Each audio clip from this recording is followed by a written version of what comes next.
and the numbers are increasing somewhat. Those who've just joined, if you just put your name and what you do, and maybe even adding what you want to get out of the session into the chat box.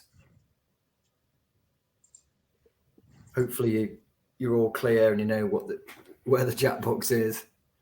Hi, Ruth, Emily, Tanisha, Ruby. Hello. Oh, Ruby's there. You're on stage. You can speak. Ruth. Looks like we're still a small but very nicely formed group. Ruby, just remind me how much time we've got on the session today. So we've got an hour today. Got an hour. Amazing. Yeah, loads to talk about as well. So hopefully we'll get through it all. What a great conversation we're going to have in that hour. 19, 20. I'm going to leave it, Ruby, just a minute or so, because sometimes sort of people coming through, they may have joined the platform and after their lunch. Yeah, no problem. Yeah. Welcome to Bethany, Manraj, Anne, Jane.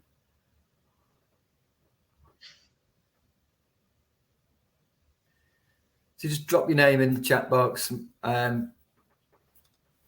whereabouts you are, what you might want to get out of the session, your favourite colour is, whatever. And we'll start in, how about we start in about a minute, Ruby? Yeah, that's fine. Great. Hi, Emily. There's 22. Hello, Jane. Emma.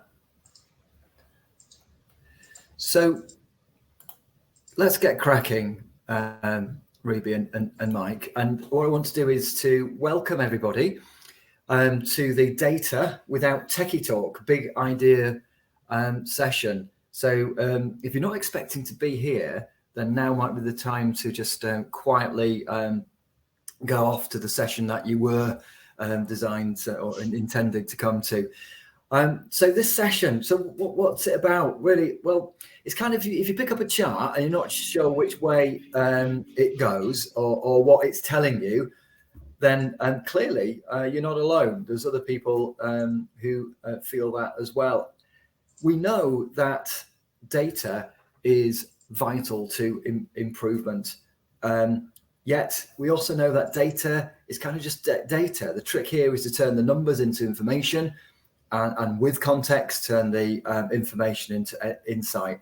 And that will help us with our understanding so we can inform our decisions and take the right action. And for me, as an improver, I kind of understand the kind of the power of data, but also the pitfalls. So fortunately for you, it's not going to be me who's going to be taking you down this journey. We've got some amazing speakers who have taken time out of their busy days, excuse me, to share their wisdom. So if I can just ask Ruby first and then Mike, just to kind of introduce yourself, say who you are and where you're from. Yeah, cool. So I can kick off. So hi, everyone. I'm Ruby Nichols. So I work in the outpatient transformation team in the NHS England, outpatient transformation. So I'm insight and intelligence lead. So anything analytics, data, I support the team with that. And Mike?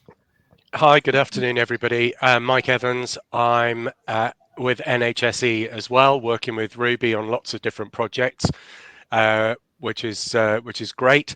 Outpatient transformation delivery partner for Cambridge and Peterborough system, and East of England regional outpatient lead for referral optimization. Hello, everybody.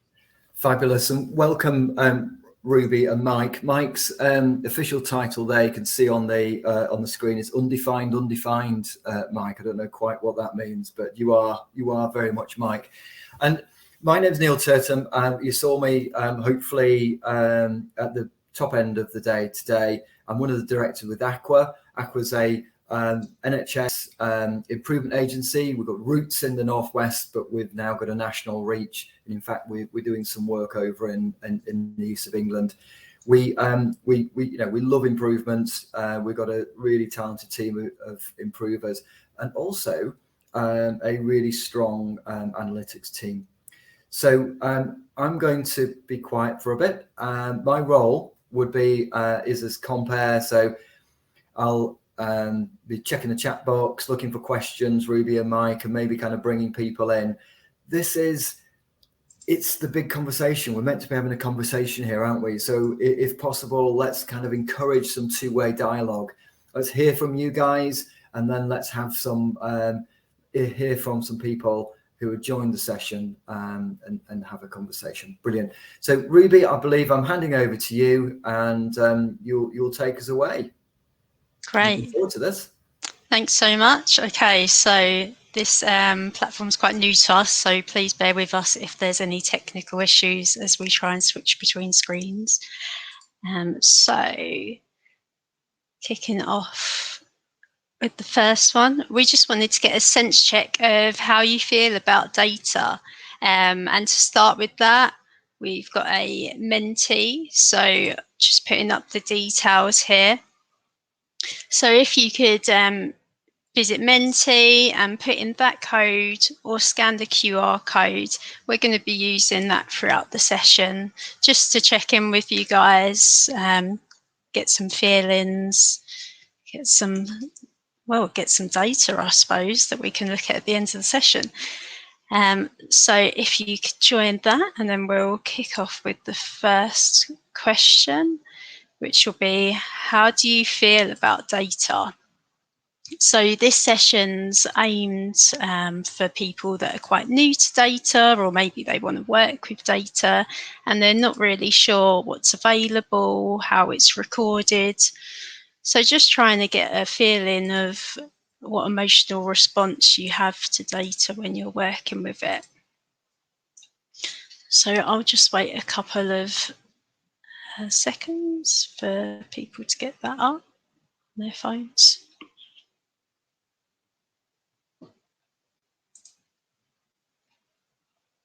Perfect. And there's some words coming in now. So I'm just going to switch screens so we can see what's coming in.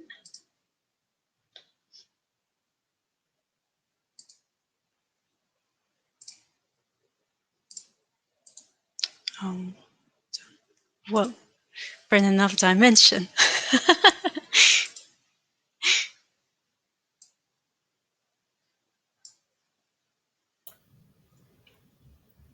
How are you doing, Ruby? I'm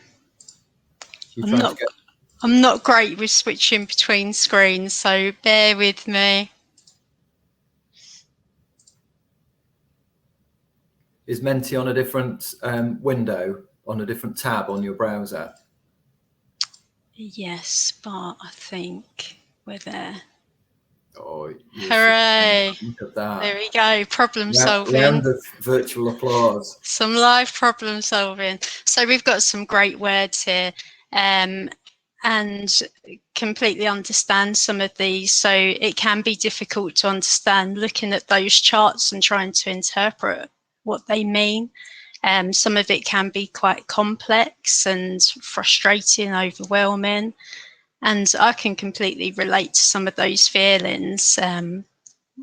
Just having a conversation with some people that have never come across using data. Our job as analysts is trying to help you understand it and trying to be able to relate to what it's showing.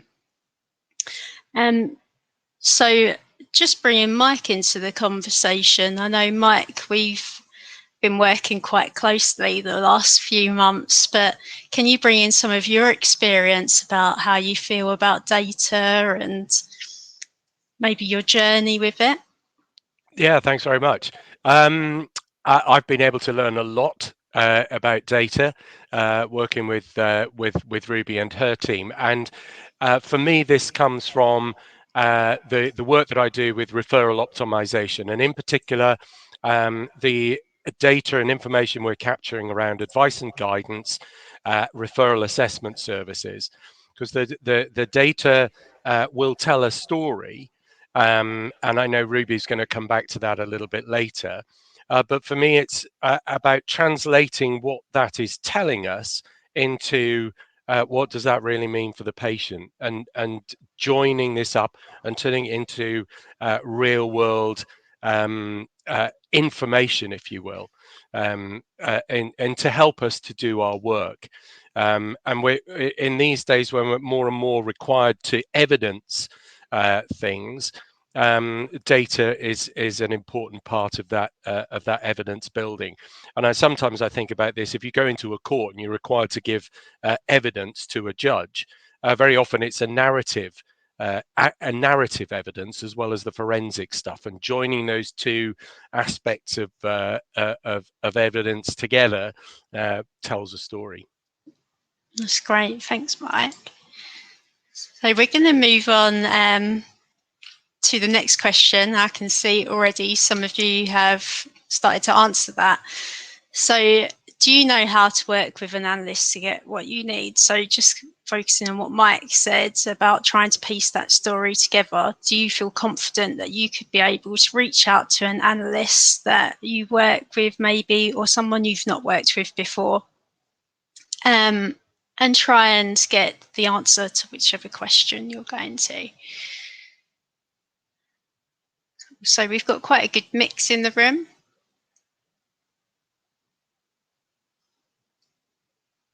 Brilliant. Okay, that's great. So some people that just aren't sure where to begin, and others that would try. But that's great. So we're here to try and help you today, working with an analyst. So that's really great. Thank you for that. So just going back to PowerPoint.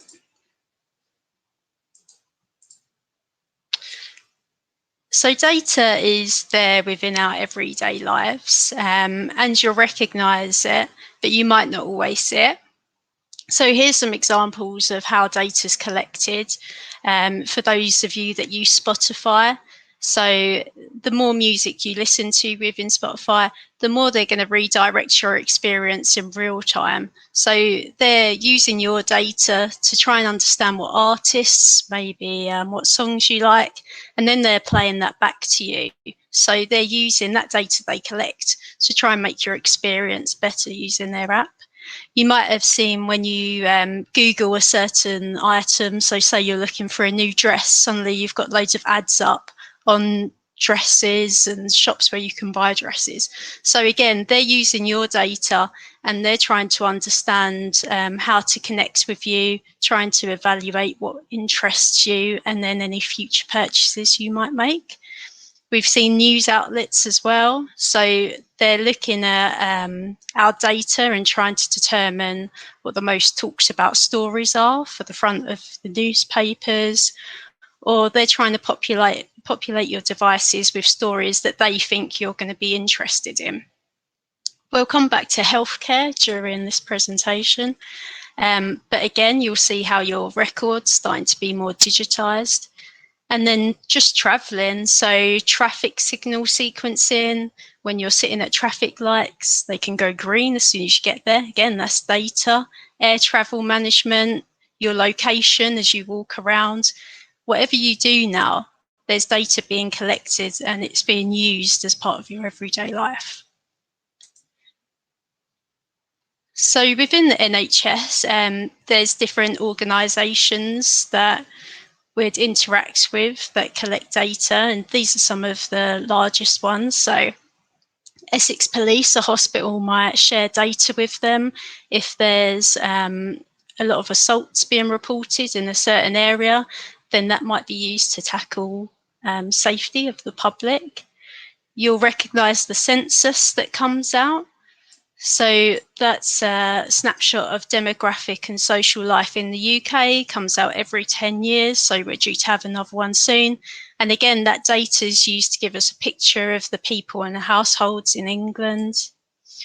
We've got the Office for Health Improvement and Disparities. So they're looking at health profiles, focusing on improving the nation's health through the use of data.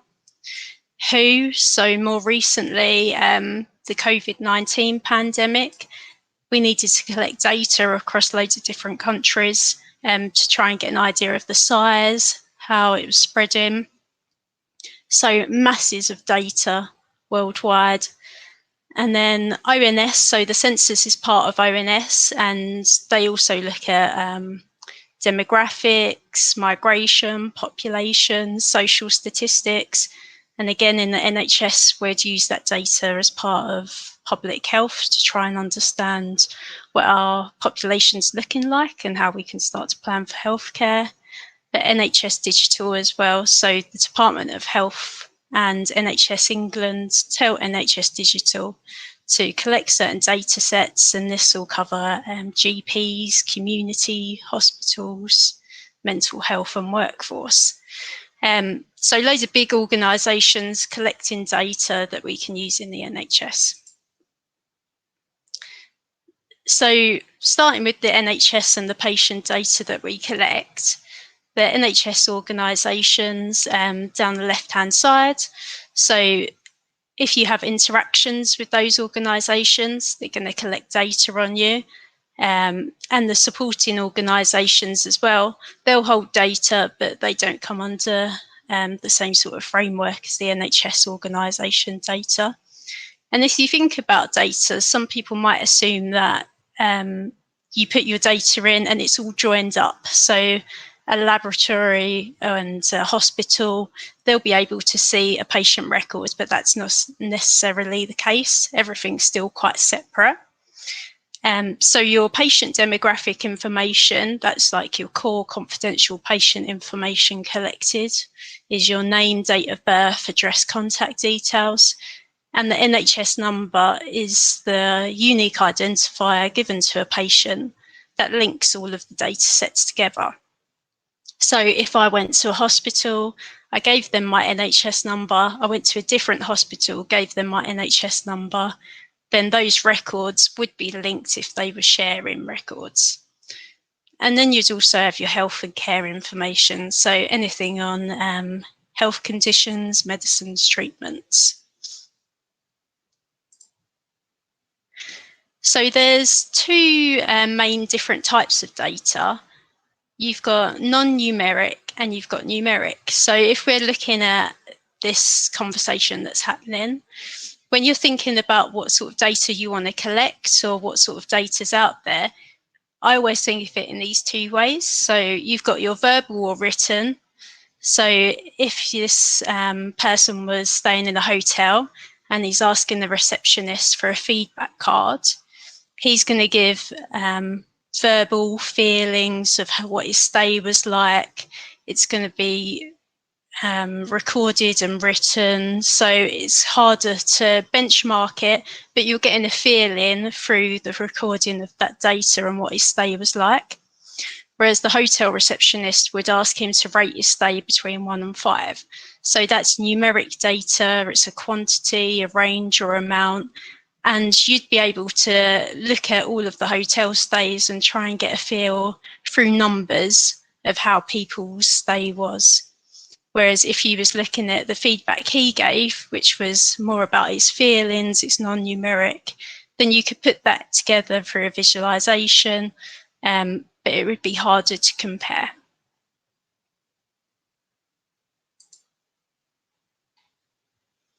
So we're going to use this example, and this will be used to try and understand how data is shared in the NHS. Something that you may be familiar with. So if you were to attend a GP appointment, say you've got a problem with your knee, it's not an emergency, but it's impacting your life, then you go to a GP appointment, they might refer you to an outpatient appointment in a hospital, where you'd then have a conversation about what's been happening. And then that doctor might refer you for a test to support diagnosis. So at that point, you've already had your data recorded with a GP. You've then had your data recorded as part of your outpatient appointment at a hospital. And then you're going to have tests to support your diagnosis. So in this example, it might be an X-ray. But you've already potentially touched 3 separate systems with data recorded about you, the main link being your NHS number. Following that X-ray, you'd have a treatment plan, so you consult with your doctor, and she may decide that you go on to have an inpatient admission with an operation as part of that. And if you think about all of the different touch points as part of that, so you may go through a theatre, you'd have observations, so your blood pressure checks throughout that. You may have blood tests, more X-rays, you may have medication. That's a lot of different systems where your data is being collected to then be potentially used by an analyst in the future. And then your pathway could extend post-op. So again, there's even more systems that could collect data just within that single referral from GP all the way into hospital.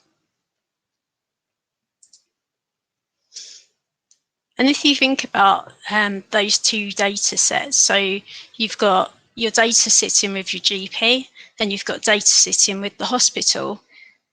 Dependent on how your systems are joined up, it may be that you've got shared records across the 2, and there's a lot of information going across. Whereas it may be that the hospital only shares what the GP requires contractually, and the GP sends in enough information to the hospital for a referral. So the overlap is what the GP and the hospital may see between them about that stay we just worked through. Whereas there's going to be a lot of data sitting on the hospital side that the GP will never see, and there's going to be data sitting on the GP side that the hospital won't see.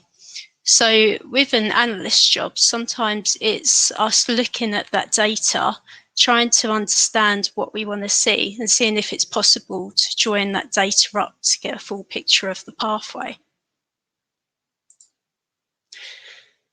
So we're just going to take a brief break there and go back to Menti to get your thoughts on how you think data is used within the NHS. So we've got a feeling of how it's collected, what kinds of data are collected, but how do you think it's used as part of an analyst's role, or maybe if you're seeking to improve part of the pathway, how would you use it then? So if you could share some of your answers, that would be great.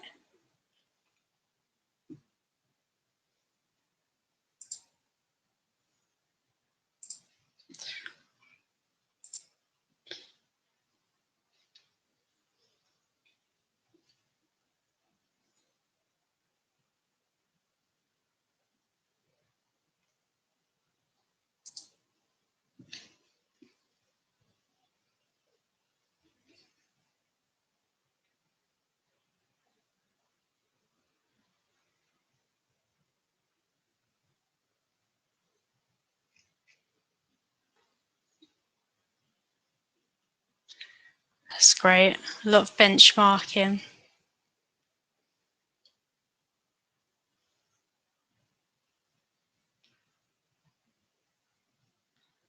Yeah, help improve pathways, patient outcomes.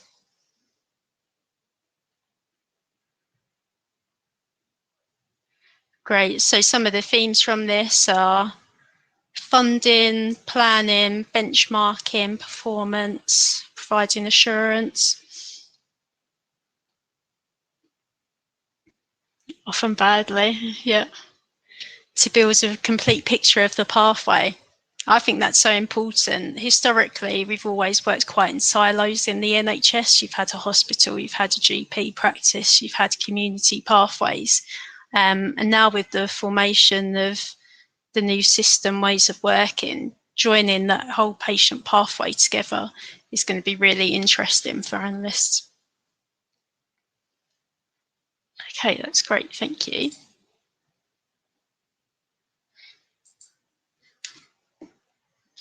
great to get some of your feedback. So if we look at how it's used, Mike and I were having quite an interesting conversation yesterday about not only how it's being used in the NHS, but thinking widely on that. So Mike, did you want to pick up some of the thoughts we had from that conversation yesterday? Because I thought that was really interesting about wearable devices. Yeah, thanks, Ruby. Yes, I've been, there's a really interesting report in a publication, The Economist, in their Technology Quarterly, about the use of wearable devices, things like Fitbit and Apple Watches and Garmin, which are these days are fitted with all sorts of sensors that are collecting data. And if they're linked with a well-written app, they can pick up things like early pregnancies, early onset Parkinson's, atrial fibrillation, if I've got the expression correct, heart problems, and so on and so forth. And they're sold on that basis as really good, as well as the activity monitors, getting people to do more workouts, more walking, more running, or whatever it is, which is great. And we almost think nothing of it. And be really interesting to know, just in the audience today, who may be wearing a wearable device that's that's connected to their phone, for example. And that's great when it's being used properly. But I think the other thing to remember is that this information is being collected under a well-being agenda, which doesn't have the same protections of the data that's being collected on those devices as health data would. And as I said, if it's being used in a positive sense about people's health and well-being and preventative care, no problem at all. But very often we wear these things, we talk to Siri, we talk to Alex. These devices are all collecting data about us. It's being used for commercial purposes as well as well-being. So if you get a chance to check out those reports, I would, because what struck me about your presentation a few moments ago, Ruby, and I don't think we covered this yesterday, but it's dawned on me today. When we talk about public sector bodies sharing information, there's sometimes a nervousness between, oh my gosh, they're sharing my data. What about the data protection acts and regulations and so on?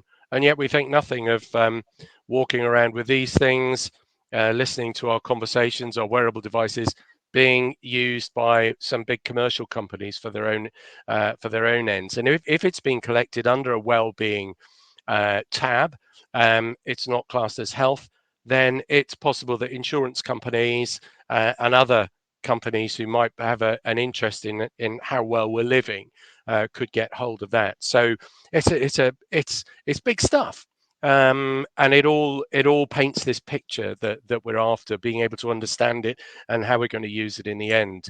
And that's what we were talking about yesterday. Yeah, really interesting. I think historically there's been massive concerns about sharing data across the NHS, but Mike makes a good point about how our data is possibly being shared outside of it, but we don't think about that so much. So yeah, really interesting. And I'd recommend having a read about how our data is being used. Okay, so just moving on to how is it used in the NHS. So we collect data, obviously under GDPR, and we apply data protection, but we decide on the best care for patients. We use it to improve the patient experience, address any health inequalities. So if there's an area that's deprived and they're getting worse health outcomes, then we can use it to try and tackle those health inequalities. Improving efficiency and saving money. So if in, say, a procurement department, they were looking at using a different type of product and it was the same outcomes for that product, but it was slightly cheaper, then we might use it for that. Manage contagious diseases. So again, COVID-19 recently was a great example. to get that data, NHS organisations all across the country had to quickly set up new data collections. So they asked every hospital to start collecting COVID data. And when you don't have a mechanism for collecting that data, what do? Your systems don't have options for collecting COVID data. So it was really quick, and systems had to adapt to be able to collect that, but also share it at a national level. We need to plan services for now and the future. So our population changes. How can we try and adapt services to make sure we're meeting future needs of our population?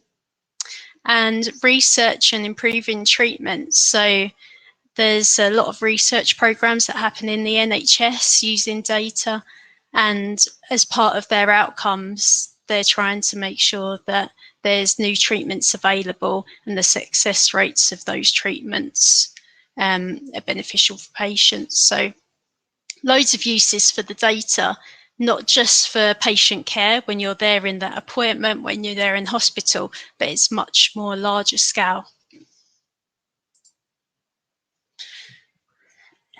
So as part of data and using it for those reasons, we need good quality data. And there's dimensions we look at. So to the right, these circles, that's a lot of the dimensions that we usually use when we're trying to review how good quality our data is. So for example, you might go to A&E reception and the patient's name that you've given is slightly different. So if you're giving your maiden name before, but you've since become married and you don't have your NHS number to give to the receptionist, it might cause duplication of records. And obviously that's not good because you want one unique record at a hospital. Also, the completeness of the record. So you want your record to be up to date with your healthcare information. So the clinician updating that record and also providing the correct information like address, ethnicity when we're looking at health inequalities. And then if the record isn't consistent with other records, so if you've got a GP record that has different information to your hospital record, again, you want those to align. So they all come back to these three main reasons: clinical effectiveness and patient safety, the patient experience, and inequalities.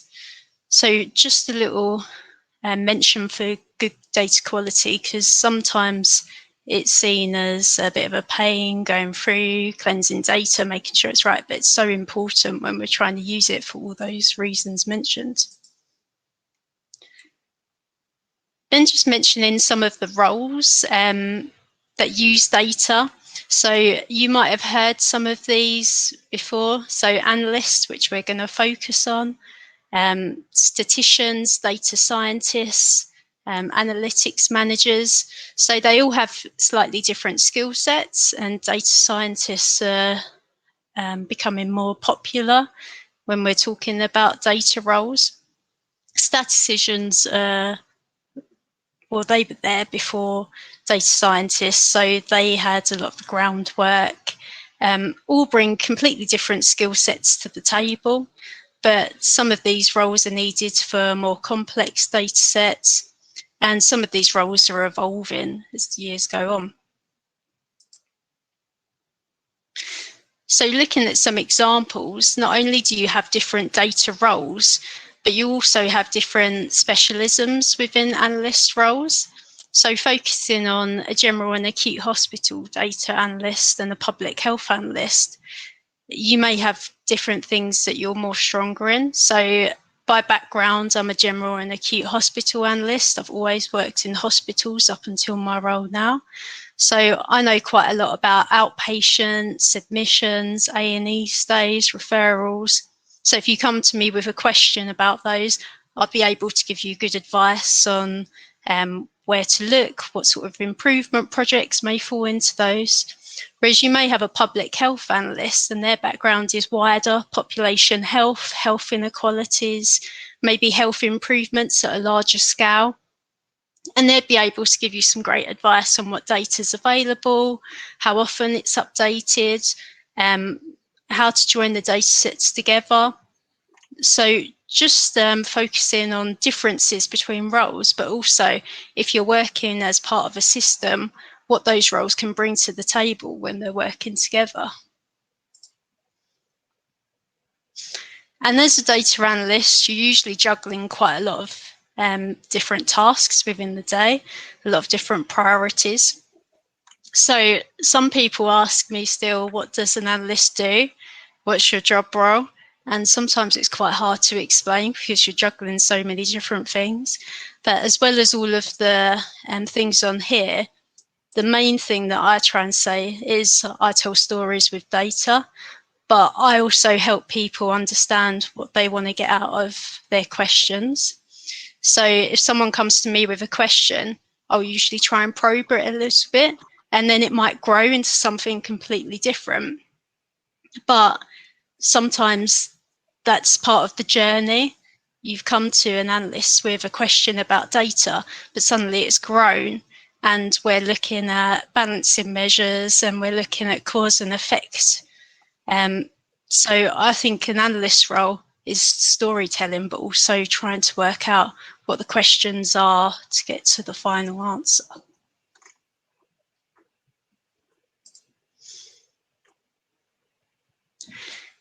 And then just quickly before we have a check-in, so there usually is a data journey, and not every process needs all these 5 stages. So this is based on a model, a maturity model. So usually the higher up the steps you go, the more value you add. So you may start with manual data processes. It can be quite time consuming to collect that data. You might not have an automated way to collect it. And all of these need a solid foundation. So all of them need a good way to collect that data and cleanse it. Then you might move on to self-service dashboards. And it might be at that point that you stop. The self-service dashboard gives you everything you need. It might be a quick check-in. How am I doing today? And that's all you need as part of your project. Whereas you might then move on to, well, how is that telling me a story? So I want to try and get some narrative built. I want to bring loads of different data sets together. I'm starting to build intelligence from my data. So what do I do? What's next? And then the transformation from data is when you've got all of these different parts working, you've got solid foundations, and you can start to build upon what you've built in the previous stages to then make those transformations. And generally, I think about it in those different stages, but you always need that solid foundation for all 5. So unless you've got good quality data, you can't then start building upon them. So we're just going to do a quick check-in to make sure everyone's okay. And I can see Shaquille's joined us. Hi, Shaquille. Hi, sorry I'm late. It was just in another meeting. Well, yep, I'm Shaquille. I'm a digital program manager here in NHS England and Improvement. I have a background in kind of have an interest in AI and health and technology and health.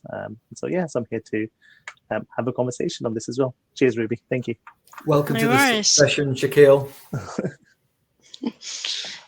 Great. So Shaquille's got a background in research, so this might be a good time actually for Shaquille, you to quickly just share some of the main points from that, how you've used data as part of your research background. Yeah, no, absolutely. And I think it's so interesting. When Ruby first asked me, and we were first talking about this session, and my mind was just running in 100 million directions because data, it was, I'll be honest, when I first started coming across it in my career, I was apprehensive about it. It was like, oh, and you just would fill me with dread when someone said, oh, we need to look at the data about this. But actually, as the more familiar I've gotten with it, and the more that I've looked at it and worked with it in a research environment, in a research context, you understand various nuances that come across, and in particular with health data in particular. I think the key point when I've kind of worked with researchers on various projects, on various research projects.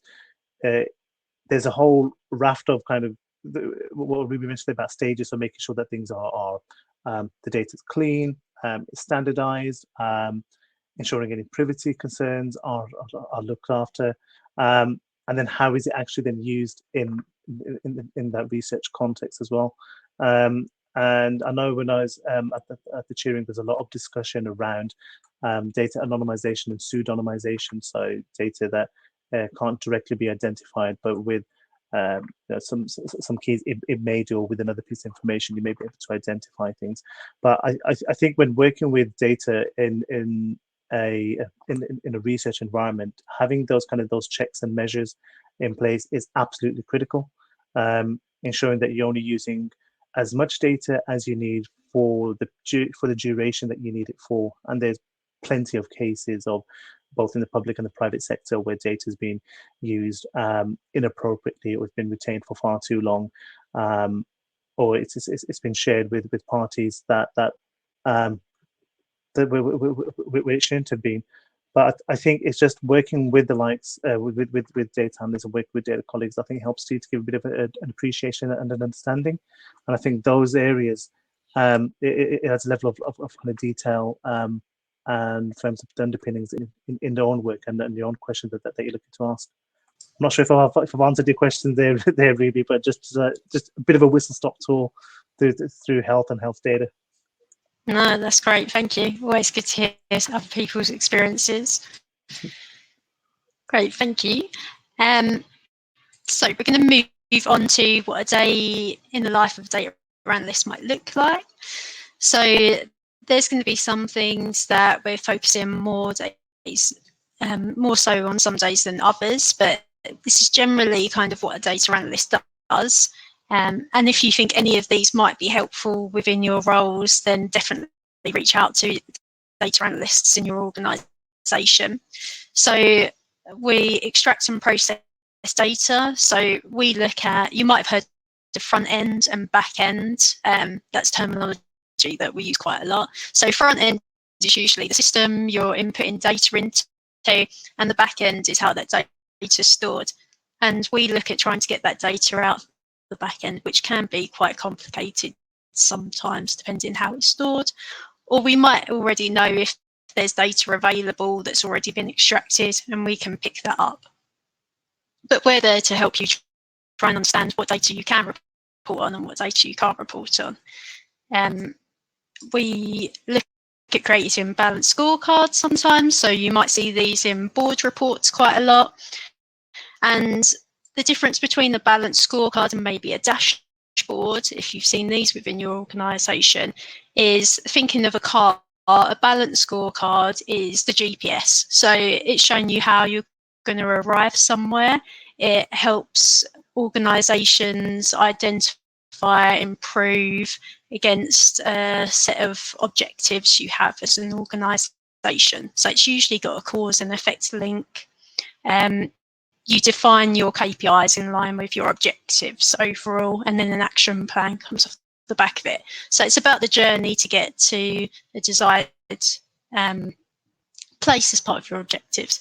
Whereas a dashboard is usually developed to bring all your KPIs together. So I think of a dashboard like a car dashboard. It shows you how your car's operating. So balanced scorecard, the journey and how you're going to get to the end goal. Dashboard, how is it operating? They're usually, dashboards are usually updated in more real time. So therefore ongoing monitoring. You might be running, say, an A&E department. So you need to go in and see how that's running day by day. Whereas you might be putting in a set of objectives for your A&E department to get to the future. That's where a balanced scorecard might come in. Part of our job as well is to set KPIs, so it's not always easy, but that can come into dashboard development, balanced scorecard, reporting, and we'll usually go back to the outcomes. So why are we trying to set up this report? Why are we trying to set up this dashboard? Let's link these KPIs back to the outcomes, and the KPIs we've set, do they go back to your outcomes? So we're continuously doing that review to make sure those KPIs are always measuring the right thing. We provide insight and we collaborate. So sometimes just sitting down with a team and trying to work through operational flows. So you might have a service.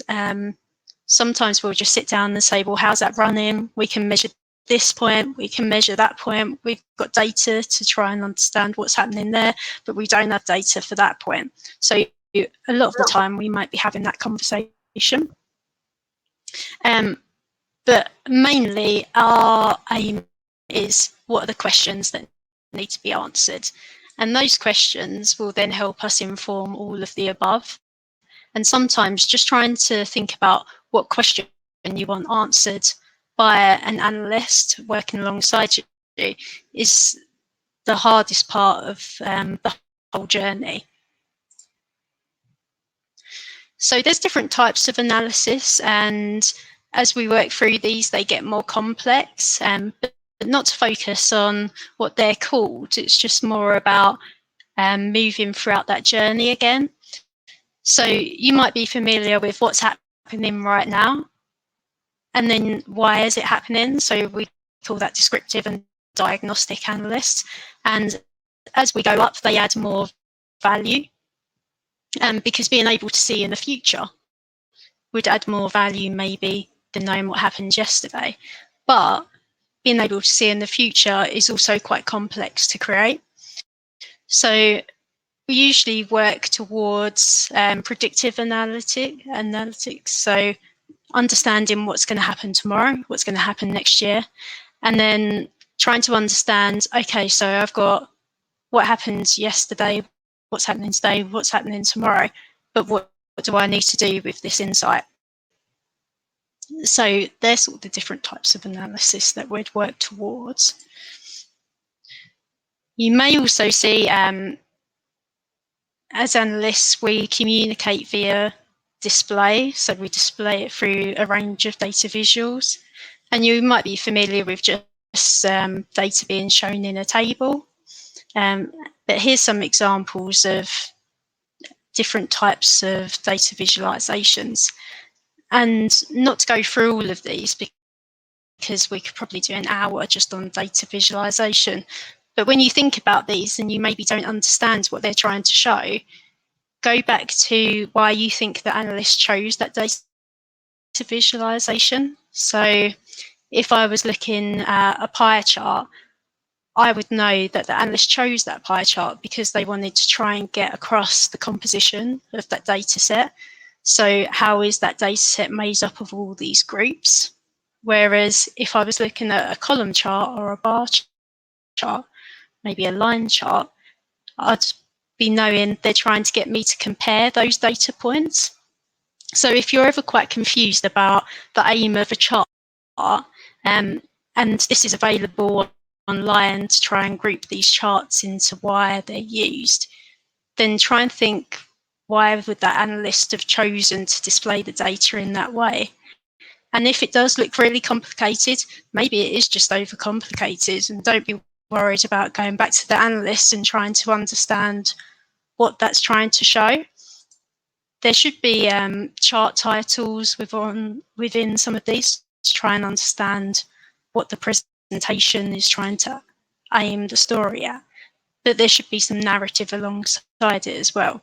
But I think the main message with this is, don't be worried about trying to understand it, asking loads of questions, because actually some of those questions might then prompt even more analysis. They might prompt change in the visualization, because it needs to be understood by the audience. And if the audience don't understand the visualization, then it's not serving any purpose.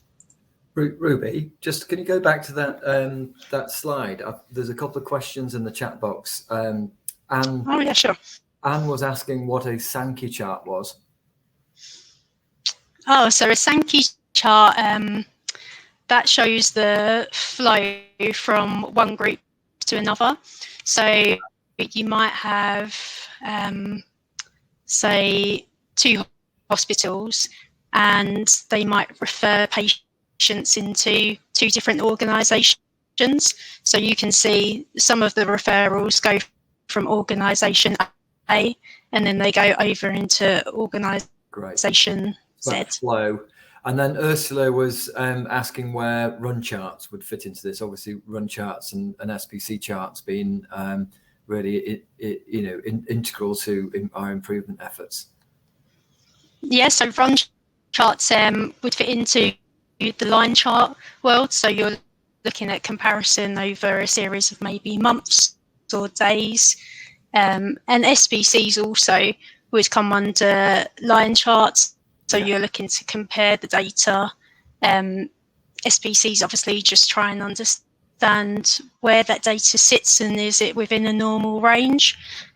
There's so many good training sources out there, and I would say that NHS making data counts. If you haven't joined any of their workshops or any of their training, I'd recommend those for understanding those charts in more detail. Bethany in the chat box, and unfortunately, Bethany, I'm not going to ask Ruby to reverse another chart back because we've only got 5 more minutes left. However, I do believe that all of the slides and the videos from the 2 days of the big conversation will be on the microsite, the bigconversation.nhs.uk. So Bethany, they'll be there in the next few days, so you'll be able to get there because these slides have been absolutely knockout, Ruby. So 5 more minutes, and then we're going to have to kind of wrap up and then go to some other sessions. I don't want this to end. I know, I don't want it to end, but yeah. I know, you could keep going, couldn't you? But yeah, if anyone did want to reach out to me as well, if they wanted something specific or another conversation, more than happy to have that. And then the tree map, the bigger the square, the bigger the data set. So if you was looking at, say, specialties within the service and you had most of your referrals with TNO, then you'd have a bigger box. Okay, cool, no worries. I've included in here just maybe a conversation you might have if you were trying to set up a dashboard. So just going back to a dashboard and its purpose, if you were looking to set up a dashboard, start with loads of questions with your analyst. And honestly, sometimes the best products come out of just asking loads of questions. This is my day. This is what I want to know from that day. This is my project. This is what I want to know as part of the outcome of that project. And just having that verbal dialogue, you might have loads of different ideas about different measures that you hadn't thought of before. To drop in the model for improvement, I've used this in the past, and I'd suggest maybe looking at this if you're ever struggling to think about what measures you want as part of your improvement project.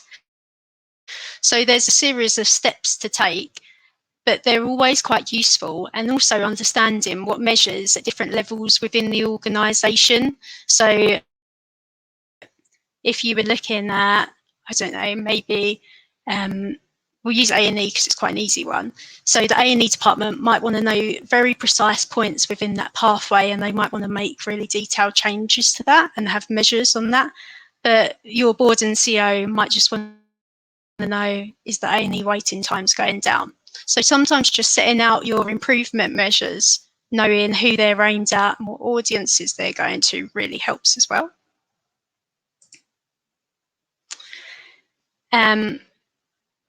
Here just including an analyst and the stakeholder, how you can work together, some of the different questions that an analyst needs answered when they're looking at a project, and then what a stakeholder within the project might need to ask an analyst. So again, it's just understanding that relationship and how it might work together. Often common sort of questions, the why, who, where, but slightly different variations on them.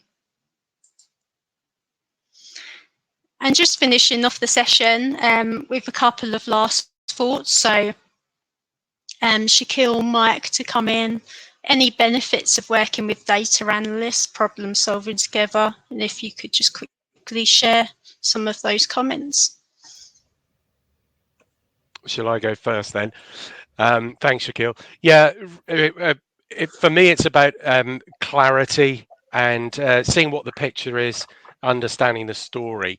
And I know when we've worked together, Ruby, you've been able to paint that picture, give us that clarity so that we can understand what's going on. And this picture, I think, shows it here. So you've tangled mess on the left, work with the analyst, light bulb moment, and suddenly things become clear. And I think pretty much echoing all of Mike's points there, but especially underlining the part about storytelling, and also through the conversation that with Ruby and with Yannick, that Ruby will ask me questions that, is this the actual problem that you're trying to solve, or is there another problem? And actually just through that kind of inquisitiveness, through those prodding, you realize actually there's a completely separate issue that I'm trying to figure out and trying to solve. And that kind of insight has been hugely valuable. Going back to that driving metaphor, it's almost like driving at night, and then without the lights on, and then you work with analysts, turns the lights on, you can see where you're going, and they put the map up. This is where you need to be as well, and it's how you get there. Well, great summary, Shaquille, Mike, really great. Remember, before we scurry off back to the main stage to do the poll, but in the meantime, please, could we all say a massive thank you to Ruby, Shaquille, and Mike. I found personally the content so interesting, deeply absorbing, and I'm amazed, guys, how much terrain that you covered in this session, and also just paying attention to how expertly delivered by Mike, Shaquille, and Ruby. Clearly, you guys are totally unflappable when it comes to the tech, and you pitched it perfectly for those who may be new or unfamiliar to working with data and analysts. And just finally, I just want to say from the chat box, the session has gone down extraordinarily well.